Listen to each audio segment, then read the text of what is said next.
When evil is called good, darkness is ushered into the land. And with the darkness comes a threat to our freedoms. I believe it is the single greatest threat to religious freedom in the United States of America today. The blatant hostility to the Christian faith. The most insidious and aggressive assault to our religious freedom that we've ever seen. That is the cultural clash of our time. If homosexual activists get everything they want, it'll be nothing less than the criminalization of Christianity.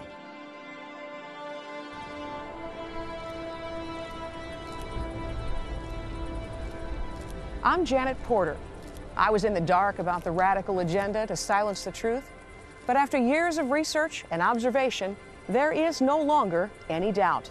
As I wrote in the Criminalization of Christianity, if they can silence the truth, they will silence the gospel.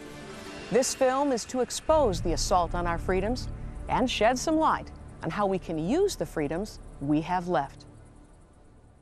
What kind of freedom of speech do we have if a person who expresses a biblical viewpoint about marriage is told they can't open their businesses in a location? And so they say in San Antonio, oh, if you believe that homosexual marriage is a bad deal, we're not even going to let you run for office here. We're not going to let you have your right of conscience. We're not going to let you believe things other than what we tell you to believe. We're getting the lines from the media, we're getting the lines from education, we're getting the lines from politicians and even theologians.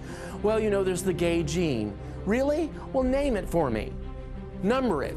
Because if there's a gene that's identified for homosexuality, it would have a name, it would have a number, we know who the doctor was that found it. And so you believe I'm being intolerant because I believe the Bible standards. Are you not being intolerant when you say that there is something wrong with me for believing the Bible? It's really not about marriage.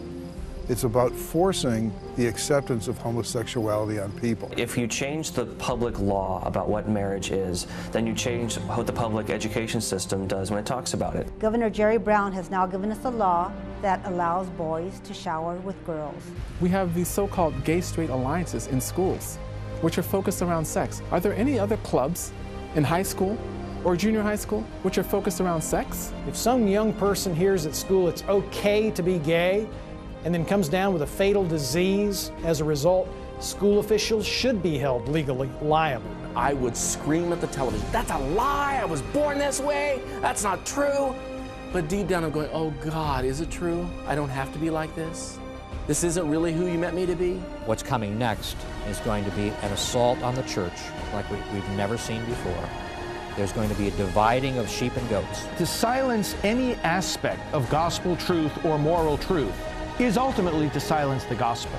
So if you think that those who are trying to keep you quiet about one particular issue, like homosexuality, are going to limit it to that, you've underestimated your opposition.